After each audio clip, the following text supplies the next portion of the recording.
అందరికీ నమస్తే. రుణమాఫీ వైఫల్యం పైన బీజేపీ స్టాండ్ ఏంది? బీజేపీ ఎందుకు మౌనంగా ఉంది?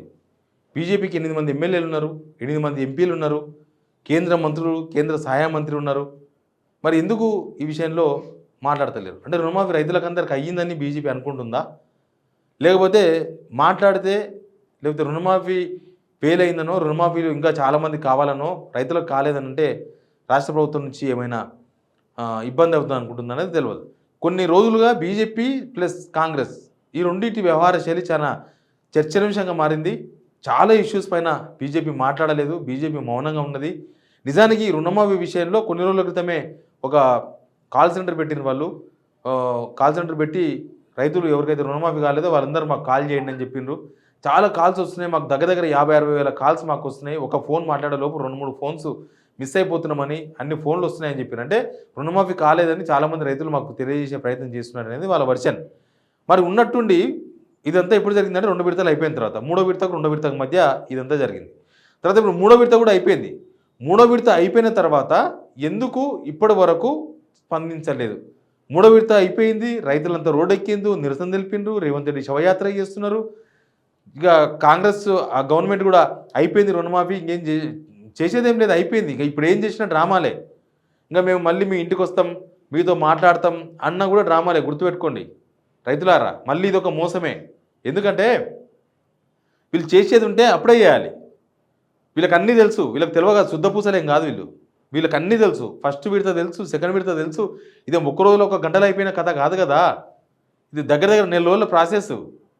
రైతులకు రాలేదని తెలుసు, ఎంతమంది రైతులకు రాలేదని తెలుసు. వాళ్ళ దగ్గర డాటా మొత్తం వాళ్ళ దగ్గరనే ఉంది. ఆఫీసర్స్ డాటా మొత్తం గవర్నమెంట్ దగ్గర ఉంది. ఎంతమంది రైతులకు ఇచ్చారు, ఎంతమందికి రైతులకు ఇవ్వలేదండి, ఫుల్ క్లారిటీ ఉంది గవర్నమెంట్కి. అసలు వాళ్ళు ఇల్లు తిరగాల్సిన అవసరమే లేదు. నేను దాని మీద కూడా ఒక వీడియో చేస్తాను, మీకు చెప్తాను. అయితే బీజేపీ ఎందుకు మౌనంగా ఉంది?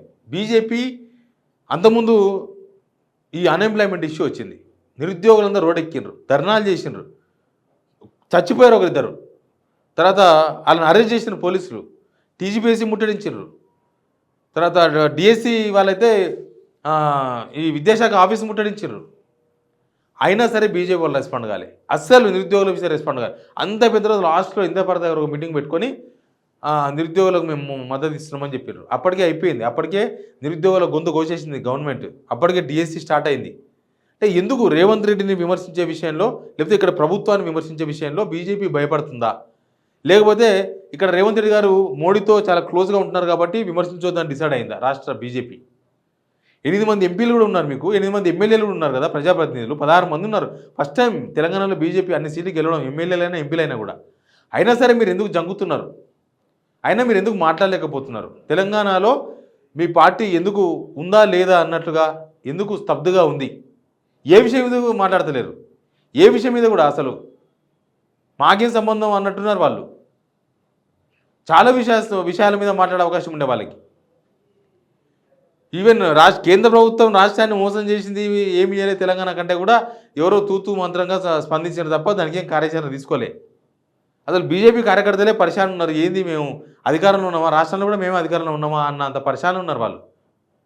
ఎందుకంటే బీజేపీ రాష్ట్ర స్థాయి నేతలు మనం చూసినాం కదా, రేవంత్ రెడ్డి మీద నమ్మకం ఉంది, కేసీఆర్ను కేటీఆర్ ఎవరు జైలు వేస్తారన్న నమ్మకం నాకుంది, రేవంత్ రెడ్డి మీద చాలా మంచి నమ్మకం ఉంది, రేవంత్ రెడ్డి పాలన బాగుందన్నట్టుగానే మాట్లాడిన బండి సంజయ్ గారు. అంటే అక్కడ నుంచి ఏపీ నుంచి ఉన్న రిలేషన్స్ మెయింటైన్ చేస్తున్నారా? ఏపీ చంద్రబాబుతో అక్కడ కూటమిలో ఉంది బీజేపీ, చంద్రబాబుకు రేవంత్ రెడ్డి గారికి మంచి రిలేషన్స్ ఉన్నాయి. అక్కడి నుంచి ఇక్కడ నుంచి కలిసి మొత్తం మనం అందరం ఒకటే మీది తినాలి మాది తినాలి అనుకుంటున్నారా ఇది రాష్ట్ర బీజేపీ? మీకు అవకాశం ఇచ్చింది, 8 మంది ఎమ్మెల్యేని గెలిపించింది, 8 మంది ఎంపీలను గెలిపించింది ఇక్కడ ప్రతిపక్షంలో ఉండాలని. అక్కడ మీరు గవర్నమెంట్ సెంట్రల్లో రాష్ట్రానికి అన్యాయం జరిగినప్పుడు మీరు ప్రశ్నించాలి, మీ ద్వారా ఏమైందో కేంద్రం నుంచి తేవాలి, అది మీ డ్యూటీ.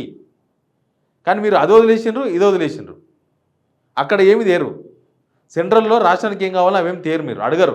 మనం చూసాం కదా పార్లమెంట్లో, అక్కడ కూడా మీరు కూడా దానిలో భాగమే కాబట్టి దానిలో పోవడమే ఉంటుంది. ఇక్కడ రాష్ట్ర అవసరాలు, రాష్ట్ర ప్రజల తిప్పలు ఏమి ఉండదు. ఇక్కడైనా ప్రశ్నించాలి కదా కనీసం.